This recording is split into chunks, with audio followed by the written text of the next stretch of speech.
for Brighton Pavilion. I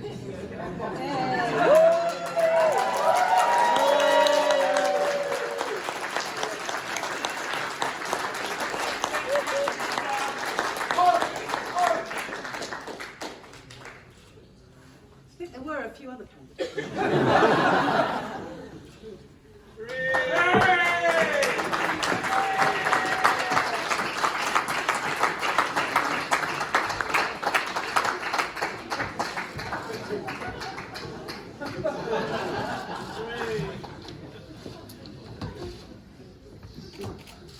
I, Jeff Raw, Returning Officer, give notice that the number of votes for each candidate at the election of the Member of Parliament in the Brighton Pavilion constituency are as follows.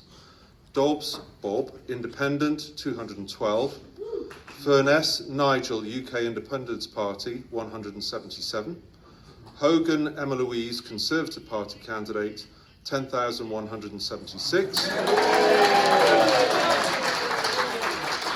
Ivanpour Adam, Labour Party, 13,211. Lucas Caroline, Green Party, 33,100.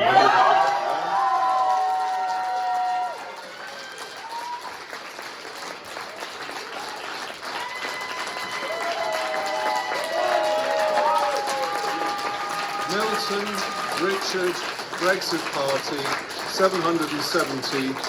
Squith Citizen, the official monster-raving loony party, 301. The number of ballot papers rejected was as follows. Voting for more than permitted number, 16. Unmarked or uncertain, 142. Brighton Pavilion constituency turnout was 73.56%. And I declare that Caroline Lucas is duly elected as a Member of Parliament for the Brighton Pavilion constituency.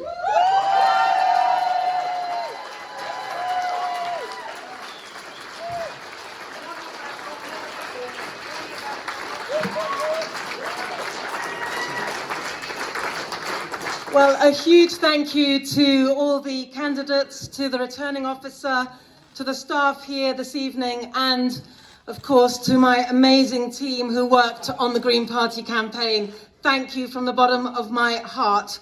In particular, my agent Steve, campaign managers Matt and Paul, and of course Kath Miller for everything. And a sincere and heartfelt thanks to the people of Brighton Pavilion, who have once again granted me the honour of representing them in Parliament.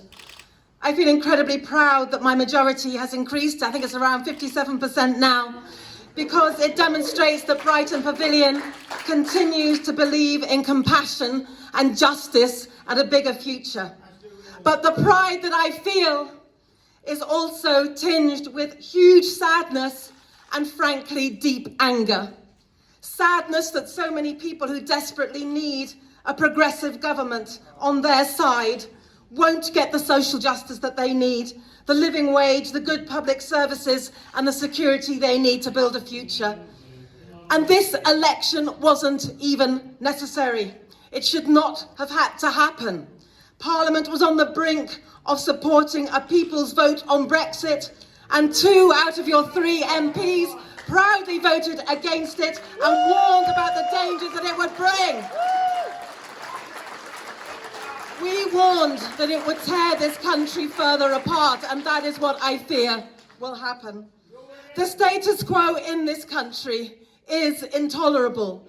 The inequality is yawning ever wider, and we are now on course for it to become wider still.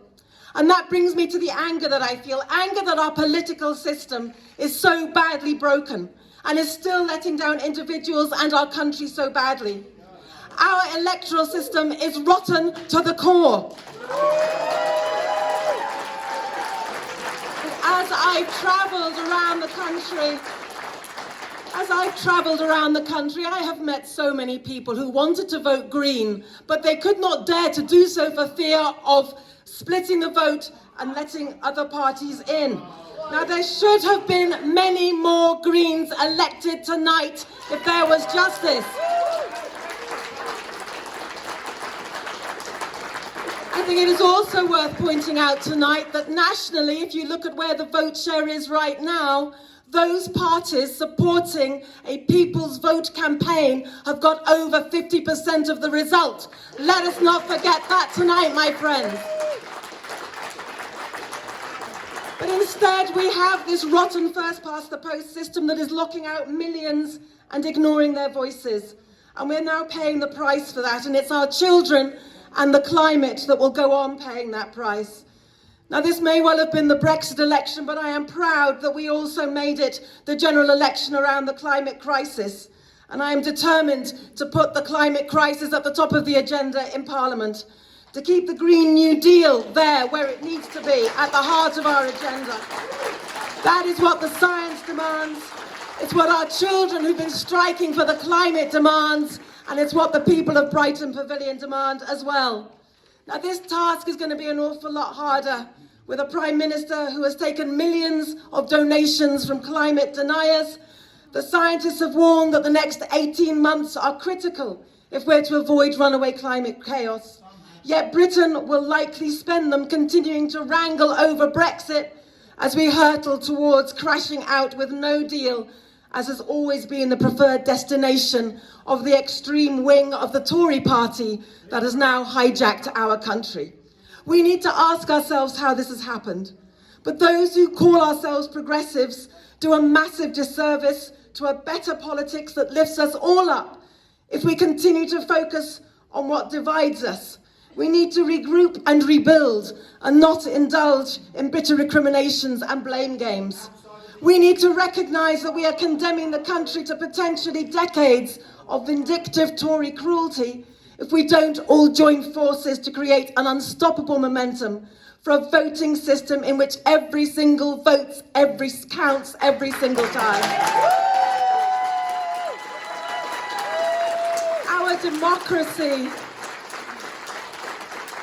Our democracy should not be about gaming the system. It should not be about trying to game the system. We all lose if we don't listen to that rising number of young people who have voiced the hopes of a new generation. We must not let those voices be silenced before they begin to really sing. And we all lose out if the truth no longer matters. We all lose out if democracy is not the best it can possibly be. Now, in conclusion, this election has been called historic for many reasons already, but we are making history all the time. The distress, anger and sadness that millions of us feel this morning about the national forecast could also be the catalyst for transforming our politics for good forever. That's how we make this election the start of something truly historic. That's how we light a much needed candle in the darkness. And very finally, let me thank my amazing husband, Richard, my children, Theo and Isaac, for all of their love and support all the way along. Thank you.